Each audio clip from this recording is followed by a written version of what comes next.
One day at my Taekwondo school, a young student walked into the building slowly, and it was very obvious he looked tired and his shoulder was down and he was just looking tired. And he came up to me and said, Master Hong, I cannot take class today. I don't feel like taking class today. Maybe you have heard this before at school, at home, or even in your own life. Most people think this is when things stop, but I think very differently. I think this is when discipline starts. So during warm up time, he was moving very slow, stretching time maybe with half efforts and running slowly. And he was looking around. To me, it was very obvious that his body was there, but his mind was not there. Now, as a Taekwondo instructor, this moment is very important. I have two choices. I could push him or I could guide him. So I decided to guide him. I didn't yell him and I didn't give him a long lecture. Instead of doing that, and I said something like this: Stay with us just a little bit more than you feel like. And keep doing and just a little bit more than what you feel like it. So slowly something changed and his body slowly warmed up and he started breathing stronger and his movement started improving and his focus came back. So by the end of class, I noticed he was sweating and he was smiling and he looked a lot more confident and strong. So after the class, when he bowed, he came up to me and said, Master Hong, I am so glad I didn't quit today. I feel so much better. And he was smiling. And of course, I told him, Good job. And that was a very good class for you. And I smiled back at him, and I was actually very happy. I think that is a good example of good discipline. Most people wait for motivation, and many think I will start when I feel ready. I will start when I feel ready. But I think very differently. I think discipline works differently. You don't start because you feel good. You feel good because you start. Please remember, you feel good because you start. Even for me, there are some days that I don't feel good. I feel like, oh, I don't want to do it today. I feel tired and I feel like my mind is everywhere and I feel busy. But I tell myself, just go, just start. And once I start, everything changes. I start loving it again. I kick, I punch, and I run, I sweat, I smile, and I started having more fun. And after everything's over, I always feel greater than the day before. And I always feel like I'm glad I did. And this is for parents at home, and it's about homework.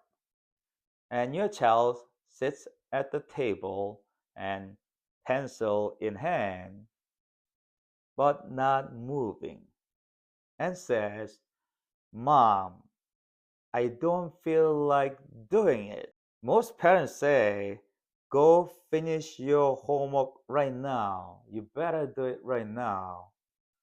And instead of doing that, try something like this. I'll sit next to you and let's try the first problem together. I'll help you. And you sit next to your child, finish one problem, two, three, they continue, and you notice soon the homework will be done. And of course, your child builds good memory as well by finishing homework with you. And what about cleaning? You might say, go clean your room. and your child said, "Mom, I don't want to clean my room right now." And you hear that a lot, right? Um, Now, instead of saying, "You better go finish your room right now," right? Instead of saying this, you might want to say, "Why don't you just clean the little corner over there first? And I can come and help you, and I can help you start."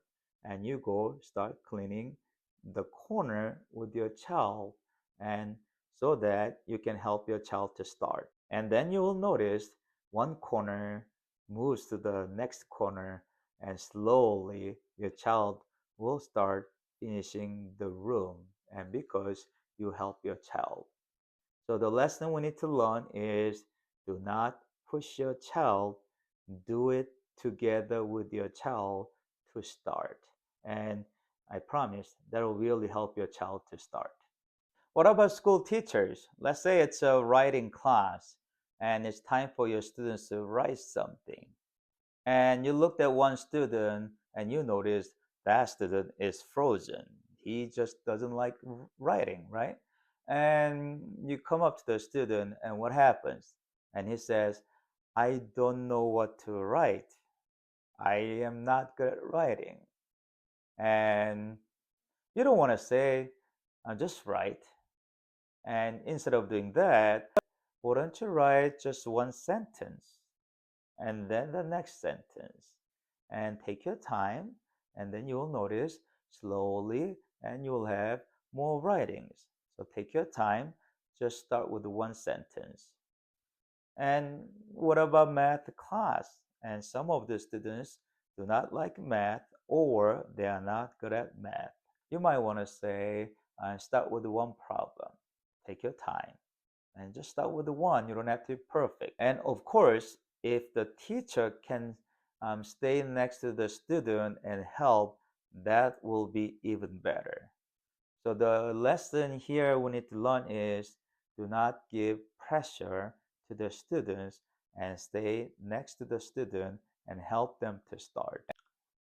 If you are teaching martial arts, like at our Taekwondo school, if you're instructors, and instead of saying, "Show me the perfect kick," and you might want to say, "Just go slowly, bend your knee, you don't have to be perfect," and then kick. And that gives pressure off from the students. They don't feel pressure, and they will feel more comfortable. And of course, and once the students try the kick, and whether the kick was strong or not. And please remember to give compliments by such as saying, "Good job, that was excellent, good efforts, and I like your efforts," and things like that. I think discipline is not built on your best days. I think discipline improves when we are tired, when we are busy, when we feel like we don't want to do it, when we feel like we want to quit. So, whenever we feel like that, we take one step back and say, "Let's just do it. Yeah, let's just start." And it's as simple as that. It'll change everything. So if you like today's video, please subscribe to our channel and go to our website kickyourlife.com to subscribe our free weekly newsletter for better parenting ideas. And I'll see you in the next video. Thank you so much. Bye bye.